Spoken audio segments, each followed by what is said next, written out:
This week, I'm going to be talking about money and marriage. Not just how to address the tough conversations, but creating a framework to have breakthroughs to maximize your life together.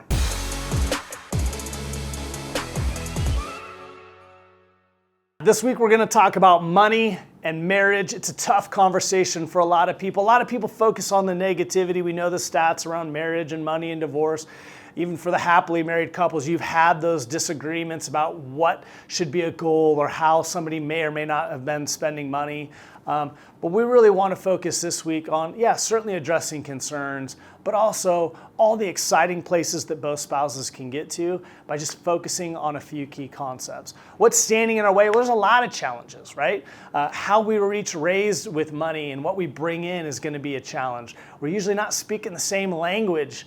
We may not have the same priorities or goals or same idea of how to achieve them. We both love our kids, for example, and we want the best for them, but how we define best, is that a vacation and time with them today, or is that saving and prepping for their college tomorrow, can often come into rubs. What are those appropriate trade-offs? So those are some of the things every couple, no matter how great the relationship, has got to face down. But there are 4 key things that we've found, and again, hundreds, not thousands of different meetings now with clients on this very specific topic that we find that could be better addressed. Number 1 is shifting the concept from making it to maximizing it. So a lot of people are like, hey, we're saving some money for the 401k. That's going on well. We've taken the family trip most years. That's going pretty well. Yeah, we had a fight over how many Amazon packages were at the front door, but we're doing all right. That's not what we're talking about. Again, what we're talking about are those really sneaky trade-offs. That what do you do, trip versus college versus retirement? What's the appropriate balance? It doesn't necessarily have to be an all or nothing proposition. To avoid wasting money. We see a lot of people who overcompensate. They're wasting money because they feel a need to catch up on something where there could have been a better path. We'll see people waste a lot of time. Circular arguments, conversations, really not understanding that there was a very simple answer that could have struck that balance between the two of them that we could help them with. Heartache, countless stories of this, but the CFO spouse, the money spouse, that is carrying that burden of providing and that stress and may come off as not wanting to have any fun or as much fun as the other spouse may have.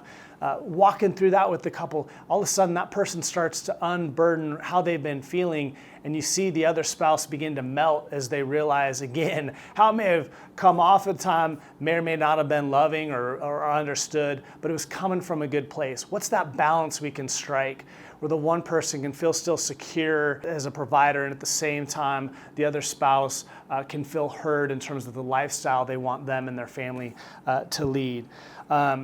Another one we see is the spouse who's working. Can remember distinctly a meeting where the person just broke down crying, and their spouse was like, "What's wrong?" Like, "Well, I hate my job. It's so stressful. I know it provides a nice life for our family."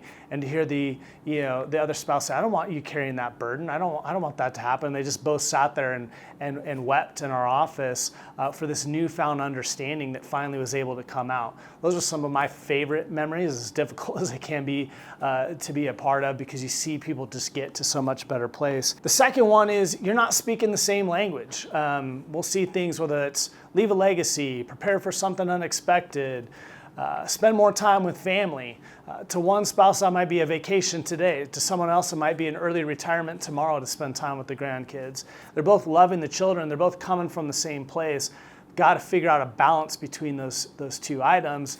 And a lot of times when those conversations manifest, people don't realize that, again, they're coming from the same place. They're coming from the same desire. They're simply manifesting in different ways. Leaving a legacy. To one person, it's $1 million. To the other person, it's time with the kids or grandkids to pass on the things that they feel are important about life and the lessons that they've learned. All of these different things, again, we see time and time again. They're close. You have a semblance, but they haven't been, again, optimized, maximized to really, truly understand where the other person is coming from. 3 is addressing the concerns of the non-CFO spouse. This is the biggest one to all my CFO spouses out there. You've got to address. Your spouse loves you.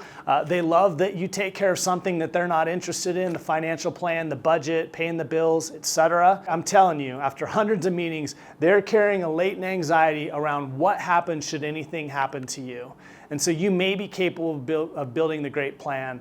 Maybe you're on the same page, but you're also a key part of that you shouldn't have to carry that burden alone. There's a reason there's 2 pilots in the cockpit of a plane, right? Most of the time, a plane's gonna go up and God willing, come down safely, but the risks of being wrong are too great. The anxiety and the unnecessary burden of this non-CFO spouse carrying what if is too much. That's somewhere we can come along, again, not to take over, but to come be a part, be your co-pilot for you and your family and help you out. And lastly is focusing on things that you can control.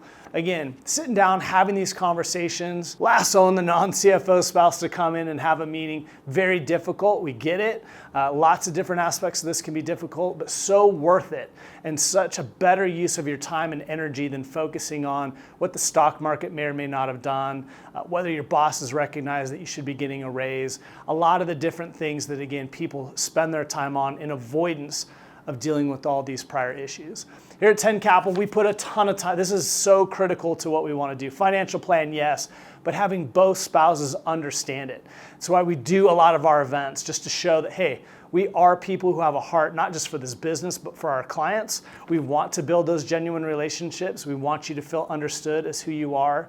Point 2, create a fun process around going through this, and it really is. It's meaningful, it's fun. The feedback has been tremendous. And then lastly, being able to deliver on that consistently, not with just numbers and stats, but particularly for that non-CFO spouse, actionable life items that they can relate to, are excited to talk about, and give them a lot more clarity around what the future holds. This is what lights us up every day to do for you and your families. I know so many of you engaged it. It's never a bad time to re-engage, but for a lot of your friends, family, some of you who just haven't been able to make the time yet, again, highly encourage you to take that time to get this right, to again, live your best life both today and tomorrow. As always, thank you so much. We'll see you soon.